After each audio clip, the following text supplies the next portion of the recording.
Start before you're qualified and you will surprise yourself. One of the biggest excuses that we give ourselves is that we don't have enough time or experience or training or knowledge to start the idea that has popped into our head. But I don't have a degree on this topic. I haven't been doing this since I was 5 years old. I started too late. I don't have access to official training. I want you to scrap all of these thoughts, because the most successful people, the people that have paved entire pathways in their field, who have transformed, who have been innovative, who have created real legacies, didn't come from a conventional, linear, traditional path.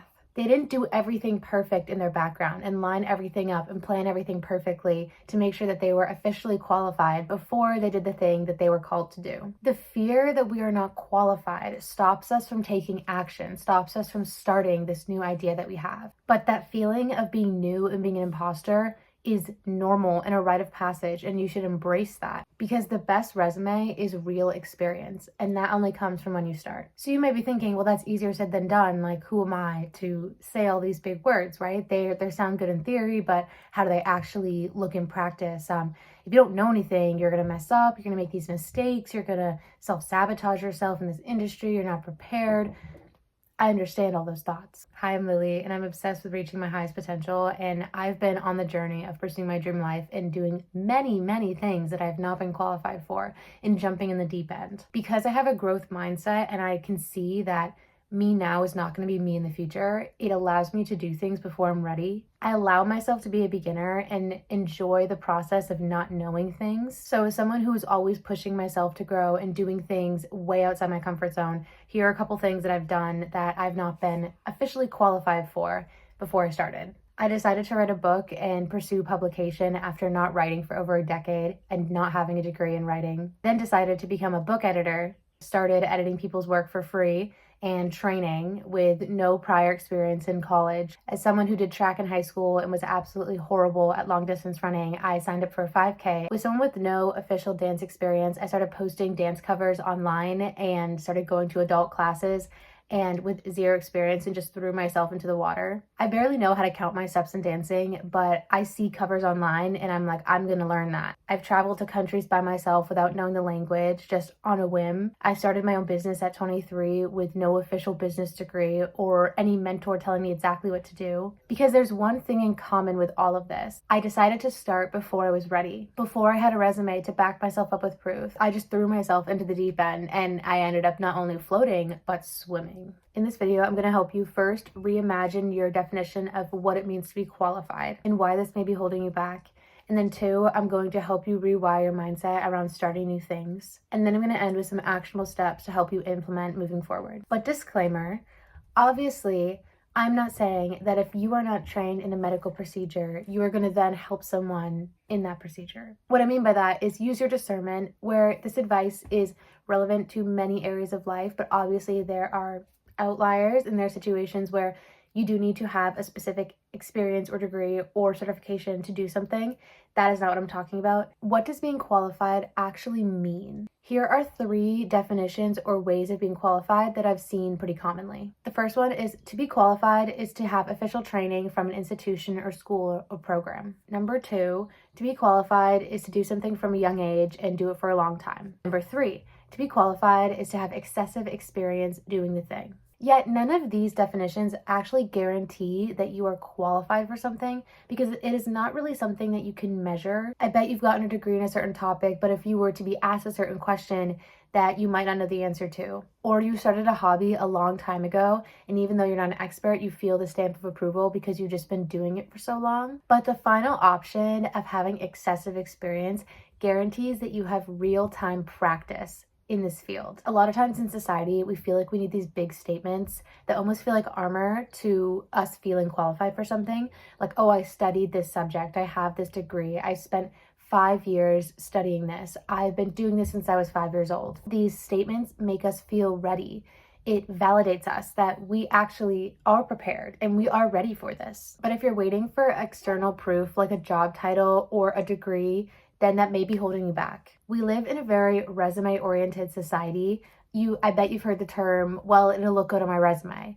And we don't really think deeper about what actually are we doing and how is this actually granting us experience? Because yeah, it looks good on your resume, but do you actually know how to perform and show up and do it well? because those are very different things. Getting real experience in the idea you have is going to be the fastest trajectory forward because you gain internal validation that you are capable. In school, we are taught to wait permission for others, to wait for our teacher to tell us we are okay, to get a certain grade on something. As adults, there's no one waiting to check us to make sure that we're doing everything. Sometimes when we have an idea, we feel like we have to wait for permission for someone to give us the okay.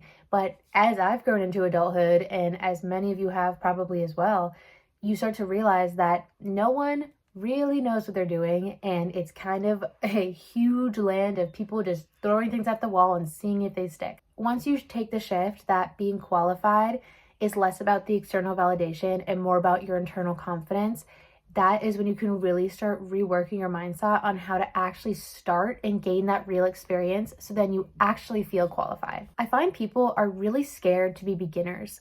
It feels like we've forgotten that people have to be beginners before they become well-known or experts or qualified. It can be easy to forget that people aren't born successful. Success is really loud, but a lot of people's failures in the journey to getting there is quite private and quiet because people don't want to talk about that. When we have an idea, we're seeing it in its final stage. We're seeing in its completion. Maybe it's stage 45 of the journey. But the problem is that we're starting at step 1. So we're not seeing stage 45 when we're starting. We have to go through every single stage to get to that end result. And a lot of times those beginning stages are embracing the failure of being a beginner, of embracing the messiness of not knowing what you're doing. When I was 9 years old, I saw myself as being an author. And when I was 21 years old, I saw myself as being a best-selling author. Now, I'm probably a bit more down the journey. Like I'm not even close to that end result, but I'm working my way down the journey and I'm embracing the messiness of this. Sometimes this feeling of waiting to be qualified is we wait to feel like we are already at the end result. We wait to feel confident enough to write that best-selling novel, but I had to write many, many bad drafts in order to get to a point where I can even be close to that. And I'm still in the messy middle of all of this. But because I have known that this is the journey, I'm embracing every stage of it. Every failure, every setback is embracing the inevitable journey. Imposter syndrome is a rite of passage, as it is a checkpoint that everyone has to go through in order to get to that final vision. That feeling of being an imposter is not feeling qualified, is not feeling like you're allowed to be somewhere in a certain space. But that feeling of feeling worthy and allowed and qualified only really comes from that internal confidence of doing it over and over and gaining real-time experience and learning from the mistakes and building yourself on that journey. So if you're waiting for that feeling, it's going to never be there. So you have to start in order to get that feeling. When I first started editing books, I had really big imposter syndrome. I remember I was really scared to charge any money. I did official training to learn how to be a developmental editor, and I read and edited books for free all the time, and I did that for a little while. And by the time that I was finally at this point, I remember at the end of the course, the professor was saying the rates that we should be charging based on this experience that we have and based on the area we live and everything like that. And I remember looking at that number and feeling like such an imposter and being like, how could I ever ask for that number from people? Because I don't feel qualified to ask for that number, even though I had the direct training and direction from that professor in the industry to ask for that.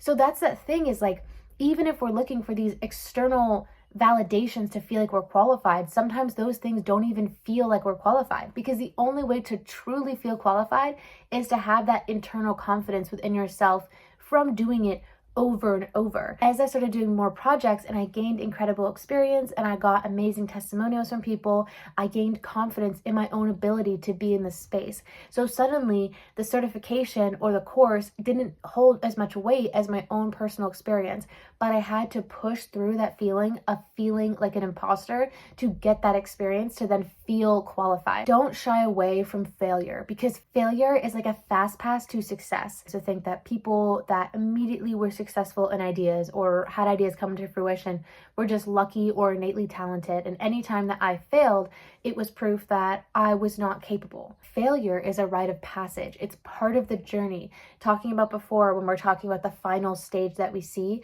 and having to go through each of the phases to get to that, That is why when you have failure, it's like a checkpoint. Every time you fail, it gives you this new vision of how to actually reevaluate what you're doing. One of the ideas that I've had for a long time is to pursue dance seriously and to actually train for it. But as someone who loves dance and I can see myself being in that position, I have so many checkpoints to go through. And about a year ago, I went to a dance class and I remember doing the choreo, and in the final stage where there's groups where you're more on display, I forgot the entire choreo. I got so lost in the dance and it was very, very embarrassing. And I remember leaving the studio and thinking to myself that, yep, maybe dance is not for me. Maybe this idea that I had, this is proof right here that I'm not qualified for this. I'm reminding myself that I am not qualified. I don't have the experience. I can't do this. So I actually didn't go back to that studio for about a year. I've always had dancing on my vision boards. I've always had dancing as a big part of what I want to do in life. And I got this impulse to go back to that dance studio. And I was so anxious. I was terrified because I felt like a fraud. I was like, I can't go into this dance studio. I feel guilty even showing up in this space because I am not qualified. I don't have the ability to be in this space, but I still pushed through anyways because I knew that this ability to push through the fear of failure is the best thing that is going to help me move forward in my life. What I did before showing up to that dance class is I thought about, okay, if I failed last time, how can I use that failure to learn and grow so then I can improve next time? So I went on social media and I started following choreographers and people who are giving dance advice, and I learned a lot about retaining choreography and feeling it in your body and knowing how to trust your own body when you're doing choreography. And I was realizing that my problem was not really that I couldn't retain the choreography. It was that I wasn't trusting myself when it came down to it. So that was something that I really focused on. And then when I implemented that information into the new dance class, not only did I remember the entire choreography, but it was the most confident and secure that I had ever felt in a dance studio up to that point. Because of that real experience and because I'd overcome that and I'd seen myself grow from stage 1 to stage 2, now I know that I can get to stage 47. I can keep going and keep improving and keep going down that path. And I could have sat there and been like, well, this is because I never trained as a kid. This is because I never got a degree in dancing. This is because I'm not trained professionally. This is because I'm not allowed to be in this space. Or I could just continue to keep showing up. And because I've built that internal confidence where I performed well in that dance class, now I'm thinking, well, I do feel qualified because I have that internal resume. I have that internal confidence that I can do that. So now I'm continuing to post dance covers online, and I am continuing to go to classes, and I'm learning more about choreo and counting and everything like that. And that wouldn't have started if I didn't push myself past that point. So now that we got the mindset down, here are some actionable steps to move forward in your own life. Keeping promises to yourself even when you're scared, especially when you are scared. Things like motivation, inspiration is really hard when you are in the beginning of something. When you are in the messy middle, when you are failing and learning and failing and gaining experience and gaining that confidence to feel qualified to be in a certain space, feeling motivated and excited and happy is not going to be the thing that is going to keep you going. It's that promise to yourself that you are going to show up. And when you keep promises to yourself, that is when you also gain really strong, self-assured confidence. Messy action over perfection. Now, a lot of times I think people procrastinate because they're scared that something is not perfect. I know I've done this. I've procrastinated on book deadlines all the time because I'm so scared that my ability to write is not going to be exactly perfect to how I want it. So I push it off and I push it off and I push it off, and I'm procrastinating, self-sabotaging because I'm so scared that I'm not going to do it perfect. In reality, the moments where I sit down and I just write and I just allow myself to show up for the work and be messy and allow that is when I make the best progress, and that is when I actually improve. Stop overthinking it and just do it. We have all these ideas in our head, and sometimes we can sit ruminating on how are we going to get there, when are we going to get there, what's the plan. Just take the action, because when you're taking action, you don't have time to think. You don't have time to worry about what's going on. And taking action is going to be the fastest way that you're going to get information and answer those questions. Pivot quick and don't dwell in negative emotion. During these failures, it can be really easy to feel stuck within these emotions. When I gave my first book out to a round of beta readers, I remember I got some diverse feedback. There were a couple of people that had some pretty harsh feedback, and I remember I let that negative emotion sit with me for months. I let it deter me from my path. I let it completely take me off my path of writing. I think I got in the biggest writing rut of my life. But if I was able to accept that emotion, to then pivot and be like, okay, well, how can I then improve my craft so then I avoid this happening again? I could have then moved forward and been back on my track really quickly. But I let that emotion fester, and I let myself overthink it, and I let myself think that this was a sign that I'm not qualified, that I'm not meant to be in this space. But in reality, I ended up getting back to it about like 4 months later, and now I'm a lot more confident, and I've completely honestly forgotten about that time in my life, because now looking back at that draft, yeah, it was not ready. It had a lot of craft issues, but now I've grown from it, and I've looked at my craft in a completely different way. And me as a writer, I'm so much stronger now. But if I just allowed myself to just pivot quickly and not let myself dwell, I would have been on the path even quicker. Same thing goes where if you get like a negative comment on social media, or if you get someone in your life who doesn't fully believe in what you're doing, or you experience doubt, these are all moments where you can really go down the path of negative thought, of spiraling, of rumination, and it's really hard to get out of those spirals. Experiencing the emotion, letting yourself experience it, and then being like, okay, how are we going to move forward from here? And lastly, embrace the obstacles. On the path of building internal qualification, it is going to be really challenging. I'm a very optimistic person, but that doesn't mean that I disregard and ignore the negative feelings that actually come up in this.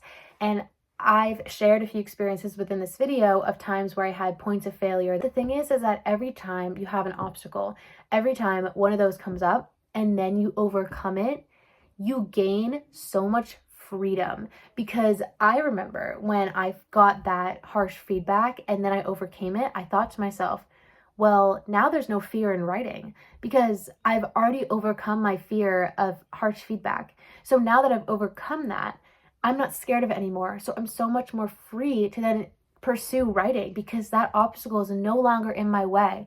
You're clearing out all these potential things that are holding you back. The same thing with when I forgot the choreo in dance class and then I still continued to show up and I succeeded after. I told myself, okay, well now I'm not scared to go to dance classes anymore, because the worst case scenario, I forget the choreo and I've already overcome that. So it's this beautiful portfolio of qualifications that you build within yourself. And that's why these things of like external qualifications, of programs and people giving you permission and certifications and resumes, the actual real qualification comes from within when you actually take real experience and build off of it. There's no point in waiting to feel qualified, because you build the qualification through your experiences. That is how you do it. And by starting and by choosing the action to start, that is when you fully start to feel qualified.